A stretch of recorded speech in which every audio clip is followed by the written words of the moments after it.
today. Today we're going to do some tasty breakfast science chemistry cooking because everything is better when it's tasty.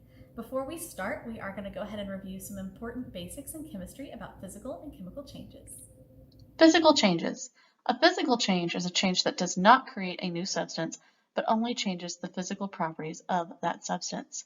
The substance can be changed back to its original state. Some examples would be melting an ice cube, cutting a lemon, tearing a paper, or even dissolving something in water would be example of physical changes. Chemical changes. Chemical changes result in a new substance being formed. This change cannot be easily reversed and involves a change in the chemical composition of the substance. Signs or indicators of a chemical change could be things like color change, bubbles of gas, a precipitate, production of heat or light, or temperature change. There are other things you could look for too, such as a change in odor or smell, or a change in taste, but the end result will still have a new substance. As we get ready to set up for our cooking, make sure that you have the necessary materials for your breakfast. So things for me and my daily breakfasts that I enjoy are things like my pancake batter. You can go ahead and get that set up and ready to go to how you enjoy it. Things like a fresh cracked egg, and I just put that in a cup right here. A few eggs that you have scrambled if you like scrambled eggs, and some thick cut raw bacon. If you enjoy having cheese or salt and pepper to any of your eggs, you can have that available as well, along with any cooking spray you might need. Have whatever your cooking surface will be. For me today, I'm going to use a griddle. You can also use a stovetop, some pans, whatever it is that's easiest for you in your kitchen.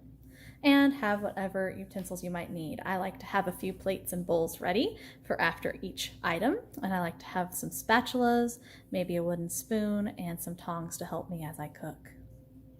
So once you're ready, we can begin. Once your batter is ready and your heating element is warm, you can go ahead and start pouring your batter.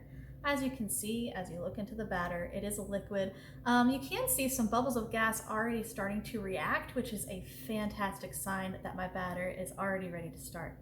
As I start to pour it in, you can see those bubbles and you can hear it start to sizzle. That's exactly what we want, so we know that there's some chemical reactions. Now, as we talked about in our basics of chemical changes, we know that those bubbles of gas are a sign of a chemical change. And as they're cooking, I can keep watching that. Look at that nice white colored batter. Once it starts to bubble enough and I think it's about ready to start flipping, I can start looking at it to flip. It's not quite there yet for me. Oh, this one is though. So I'm going to flip it over. And you can see that it's starting to brown and golden. That is another sign of a chemical change, showing me that something new is made. It started off as batter, but now it's turning into cake or a pancake. Science. Give me more of that science. Look at those beautiful color changes, showing me that my pancakes are getting cooked and they're getting safe to eat. Now make sure you let them cook thoroughly before you eat them. Don't eat anything raw. Always be safe with your cooking and with your science experiments. Look at that good golden color change, showing me that a new substance is made. Now if you like them a little bit more golden, you can cook them for a little longer. If you like them a little bit lighter, that's fine too, to your preference. Beautiful, beautiful color change in that pancake. The next thing I'm going to do is an egg. So get your egg ready. So here are some more pancakes being made. Make as many as you want. And let's watch for those signs of a chemical change again.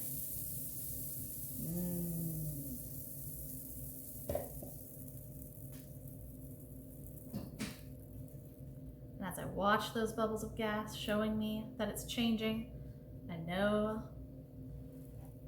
that there should be a beautiful color change, just like that, showing me that a pancake is being made.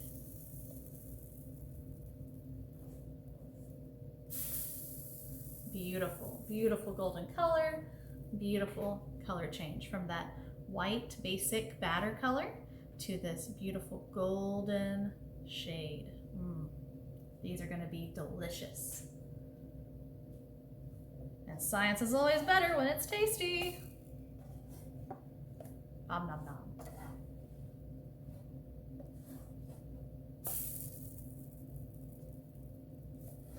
Now if you want to get fancy with it and add some chocolate chips inside of your batter, you can do that as well. If you want to get some cinnamon in your batter, that is totally up to you. But look at those beautiful pancakes.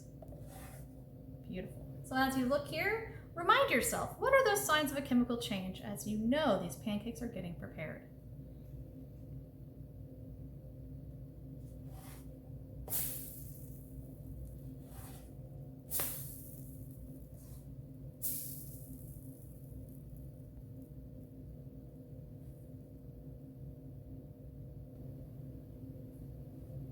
Now look at these beautiful pancakes. They're ready for our breakfast.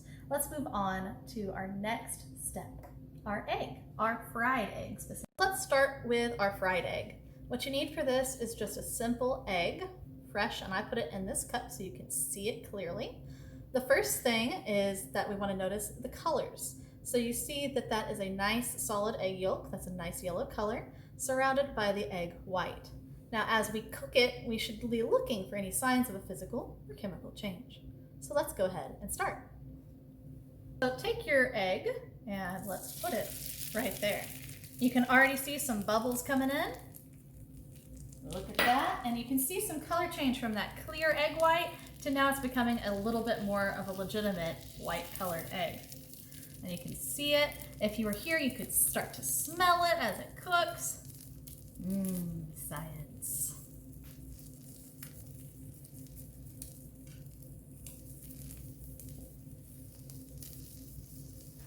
If you look close, you can see that some of it's starting to brown along the edge. So as we're watching it, we do see some little bubbles. We do see, as you can tell, it is changing colors, and you can even see along the edge of the egg, it's starting to golden brown. Now when you make your fried egg, everybody likes their fried eggs a little different, so you can cook them to the temperature you prefer, cook them to the type of egg yolk you like. And when you're ready, if you want to flip it, like I'm going to flip mine here in a few minutes. It's not quite ready for me yet, but it will be soon.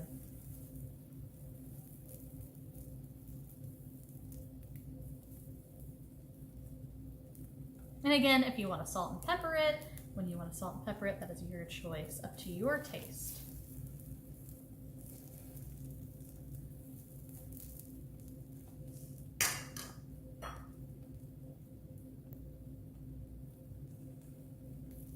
Now, I always like to have more than one type of spatula in case I need a bigger spatula for something. So if you're one of those people cooking along with me at home, you might consider that as well.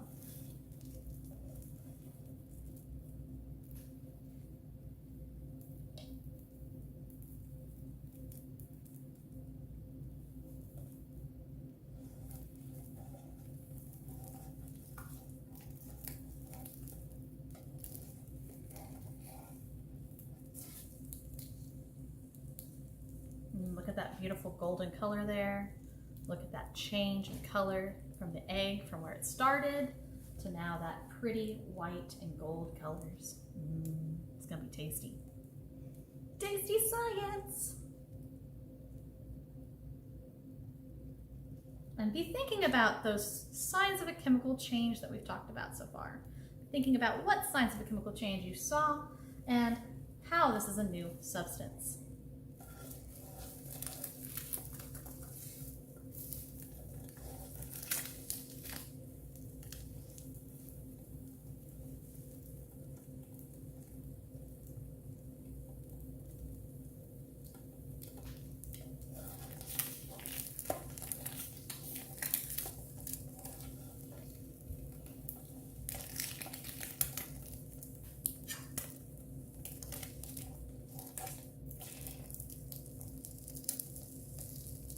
And now mine is ready.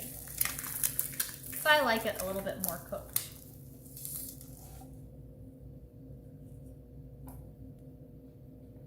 And here is our new substance, our fried egg.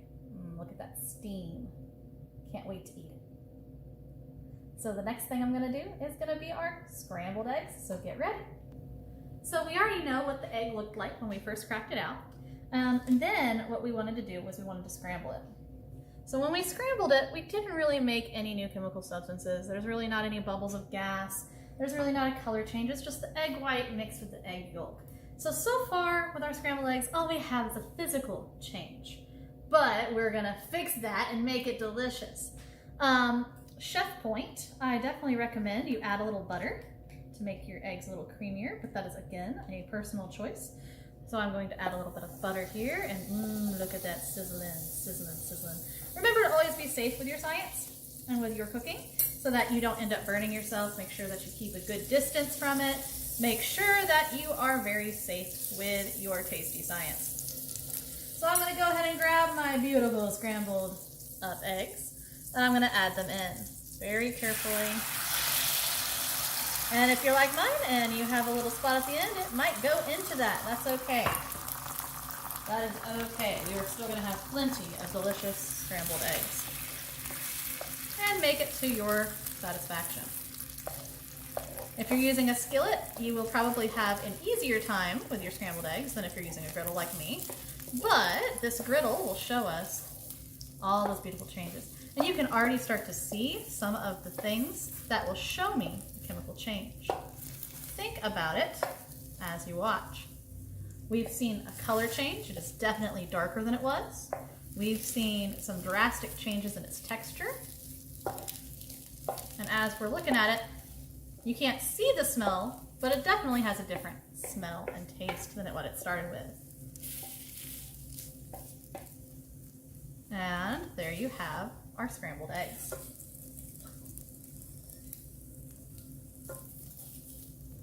So here is our scrambled eggs. If you're like me and you like to add a little cheese to it, let's go ahead and add some cheese to that.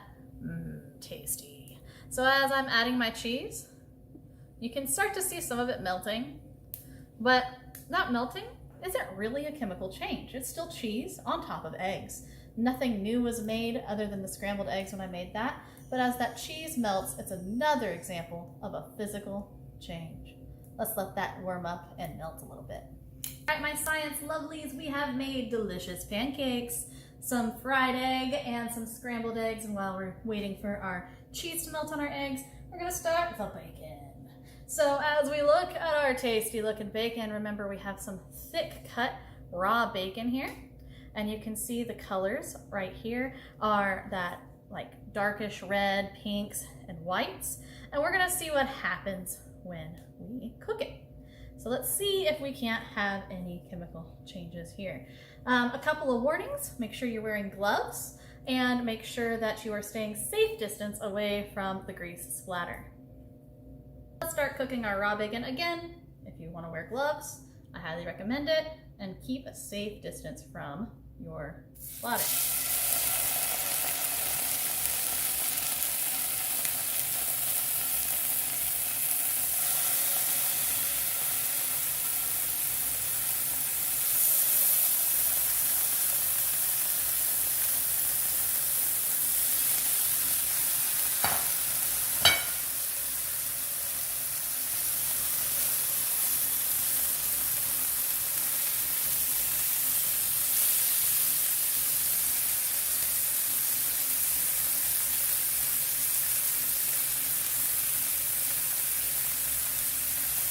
So as you can hear, all that sizzling meat is happening. It is sizzling, it is cooking. You can't see a whole lot of changes yet because I haven't flipped it over, but you can hear and smell a different smell of cooking bacon. Now this will work with regular bacon, turkey bacon, any other bacon substitutes you have, it'll work beautifully.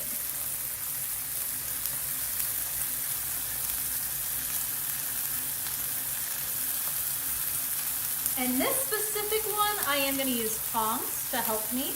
so that I'm not flipping over a whole lot and I'm being safe with my science.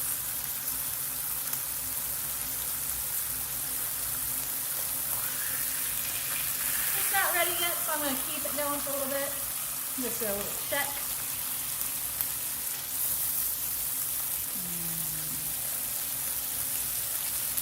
Smell that bacon. And we remember that an odor change is another example of a sign of a chemical change. So once you're smelling that new substance, you know that that is a sign of something new being produced. Something new, something delicious. Oh man, am I getting hungry.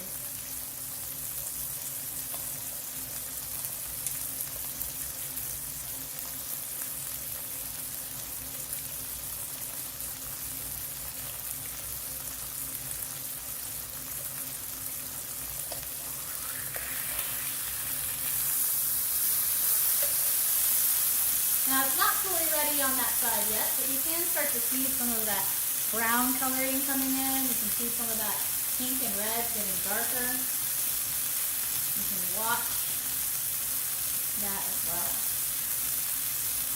And since I know that it's not ready yet, I'm going to go ahead and flip it back over on its side again. I like my bacon very, very well done.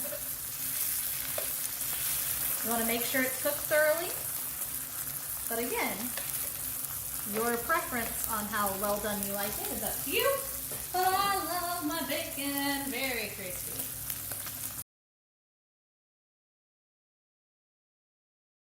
So as you can see, some of the fat is bubbling up. That is another indicator of this specific chemical change. As the acids and the sugars are reacting to each other with the heat, that is another way we can see it as we're seeing that up. So I'm going to see how they're looking. It's looking better, but I like it crispier than that, so I'm going to keep going. So here we are. Let's flip over our bacon and see how it looks. Again, you know, you can cook it as long as you need to on each side. But ooh, look at those delicious sizzling bacon. You can see it turning brown and dark red. You can see how those acids and sugars inside of the meat have reacted and are changing because of the heat. That chemical change, ooh, it's going to be a delicious chemical change indeed. So as we're watching and waiting for it to finish cooking, we're watching those chemical changes, we're looking at those color changes, a good sign, a good proof of those reactions within the meat. Just remember, you can do this with other types of meat as well. Mine is regular thick cut bacon, but if you wanted to use turkey bacon or a different bacon substitute, this would still work the same way. And you can still enjoy a delicious science breakfast. So as we're waiting for it, remember you have all these other things to keep nice and neat. You're done with your bacon and it's cooked to your liking. Make sure you put it on some paper towels on top of the plate to drain some of that grease and make it a little bit less greasy for when you eat it. Look at our beautiful breakfast. I can't wait to eat it. I hope you've had fun making breakfast with me. And of course, it's always better when it's tasty, so let's get ready to taste it. Look at our finished breakfast, ready to go. Our pancakes, our bacon, and our 2 types of eggs. If you want to salt and pepper your eggs, go right on ahead and have whatever syrup you want for your pancakes. Now let's eat. Thank you guys so much for joining in. I hope you like and subscribe and enjoyed this video. And don't forget to come see us next time. Enjoy our tasty science.